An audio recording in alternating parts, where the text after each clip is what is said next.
गुरु प्यारिओ, वाहिगुरु जी का खालसा, वाहिगुरु जी की फतेह। पिछले 15 दिनों तो दास आप जी दे नाल रसम भगवती सिमर के विषय की विचार साझी कर रहे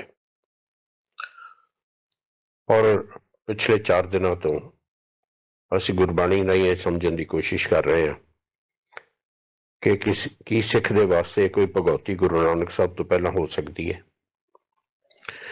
एक गल असी समझ लीए कि यह शब्द जिहड़ा अकाल पुरख वास्ते नहीं वरतिया गया। भगवती हिंदू देवी है, जिन्होंने चंडी भी कहा जाता है, दुर्गा भी कहा जाता है। ये गुरबाणी के प्रमाणों नाल असी समझ चुके हैं। फिर कुछ लोग कहते हैं जी कि खड़ग वास्ते वरतिया गया।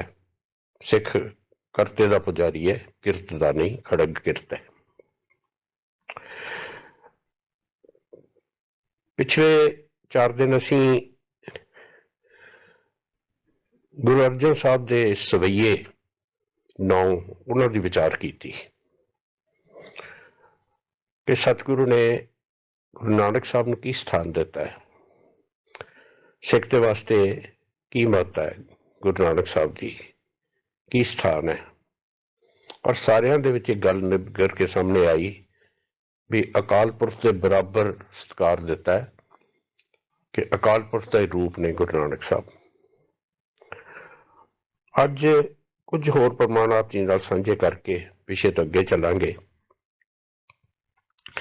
पहला प्रमाण पाटनलाल जी का उच्चारण किया होया, जिथे पाटनलाल साहब बख्शिश करते समझाते ने, प्रथमे नानक चंद जगत पयो आनंद, तारण मनुख जन कियो परगास। कई इथे नानक चंद का अर्थ जबरदस्ती गुरु नानक साहब के नाम नूं इकट्ठा जोड़ देंदे ने कि गुरु नानक साहब का नाम नानक चंद लिया गया। पहली गल तो ना ये प्रचलित नावां दे विच है ते ना ये गुरबाणी च किते होर आउंदा है। हाँ, असी प्रचलित नावां च एक बड़ा वड्डा भुलेखा पा लिया। ये पिछले 40-50 साल तो ज्यादा वधिया, 40-50 नहीं 60 साल कह लो। गुरु नानक साहब सिर्फ गुरु नानक साहब ने, ना नानक देव ते ना नानक चंद। नानक देव स्वार्थी लोगों ने इनू प्रचलित किया ते भोले भाले सिखा ने फटाफट बुला लिया। अज नानक देव ही हो रहा। सारी गुरबाणी पढ़ ली है। भाई गुरदास जी दी वारां जिहड़ियां साडे कोल ऑथेंटिकेटेड सोर्स ने वो पढ़ ली है। सब जगह नानक ही है। सो इत्थे भी नानक चंद कोई ना नानक चंद नहीं। प्रथम सब तो पहली गल तो है, प्रथम स्थान कित्थों दिता गया, किनू दिता गया? गुरु नानक साहब नूं। प्रथम है नानक चंद। गुरु नानक साहब चंद्रमा बन के प्रकाशमान होए। संसार दे उत्ते गुरु नानक साहब जिथे अज्ञानता दा हनेरा छाया होया सी, उत्थे ज्ञान दा चानन, ज्ञान रूपी चंद्रमा लैके संसार के उत्ते प्रगट होए। प्रथम नानक चंद जगत पयो आनंद। और उन्हां दे ज्ञान का चानन करन नाल सारे संसार दे विच खुशी फैल गई। तारण मनुख जन, मनुखां नूं तारण वास्ते, मनुखां दा भला करन वास्ते की वो प्रकाश, उन्होंने चंद्रमा रूप होकर प्रकाश किया, ज्ञान का चानन किया। भट्ट साहब ने बड़े स्पष्ट लफ्जों के सब तो पहला गुरु नानक साहब ने स्थान दिता, प्रथम नानक चंद जगत पयो आनंद। उसके बाद जो दूसरा प्रमाण मैं आप जी नाल साझा कर लगा, ये भी गुरु अर्जन साहब का उच्चारण किया होया। कल जिहड़े असी 9 प्रमाण पहला कीते ने हाल तक, वो भी गुरु अर्जन साहब दे सन। इत्थे मेरे सतगुरु जी बख्शिश कर रहे हैं, ज्ञान ध्यान किछ कर्म ना जाना, सार ना जाना तेरी, सब ते वड्डा सतगुरु नानक जिन कल राखी मेरी। कल भी मैं पिछले 3 दिन लगातार बार बार तुहाडा ध्यान दिवाउंदा रहा कि नानक दे कक्के नूं औंकड़ लगी हुई है, जिसका मतलब है गुरु नानक साहब बारे गल हो रही है, नानक कवि दे बारे नहीं। क्योंकि नानक कवि दे तौर पर सारे गुरु साहबान ने वरत्या, 6 गुरु साहबान जिन्होंने गुरबाणी उचारण की, कवि के संकेत से नानक पद वरत्या, ये आप विचार चुके हैं। इत्थे गुरु नानक साहब बारे क्या जा रहा है। मैनू ना तो अपने ज्ञान ते माण है, ना मैनू कोई ध्यान जोड़ने आउंदे ने, ना मैं कोई कर्म कांड करदा, कुछ कर्म ना जाना। हे अकाल पुरख वाहिगुरू जी, मैं तुहाडा अंत नहीं पा सकता, सार ना जाना तेरी।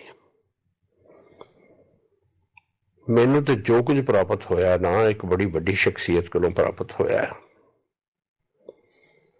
वो कौन है शख्सियत? सब ते वड्डा सतगुरु नानक, सब तो वड्डा गुरु नानक है, जिन्हें मैनू तेरे चरणों नाल जोड़ दिता है, जिन कल राखी मेरी, जिन्हें मैनू तेरा ज्ञान दिता है, जिन्हें मैनू तेरी सूझ दी है, सब तो वड्डा गुरु नानक है।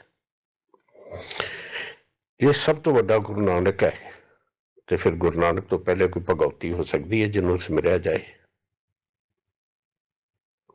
अरदास करने वाले रोज पहला उतो गल शुरू की जाए।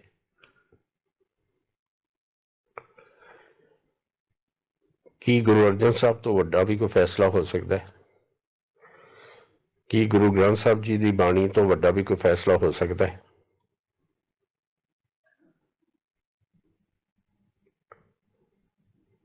कई बड़िया हासोहीनियां गल्लां हुंदियां ने।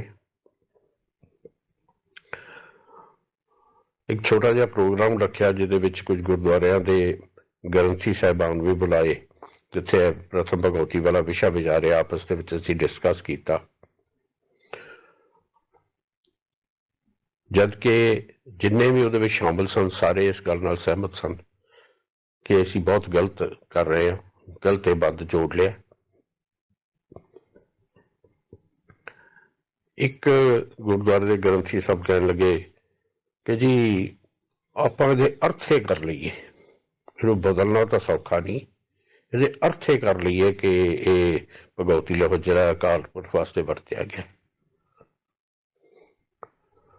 घूम फिर के उत्थे दे उत्थे कि अर्थ बदलन नाल सच बदल जाएगा कि कौम नूं सारी जिंदगी भरम भुलेखियां जी पाई रखना चाहुंदे हैं। जे ये पता लग गया, समझ लग गई भी इत्थे तो साडे गुरु साहिबान का अपमान किया जा रहा, पहला किसी भगवती का सिमरन करा के, ते इहदे कोलों असीं खहड़ा क्यों नहीं छुड़ा सकते?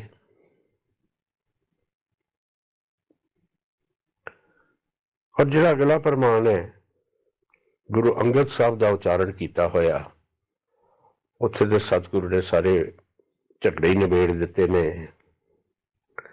दीख्या आख बुझाया सिफत सच समेओ, तिनको क्या उपदेशिए जिन गुरु नानक देओ।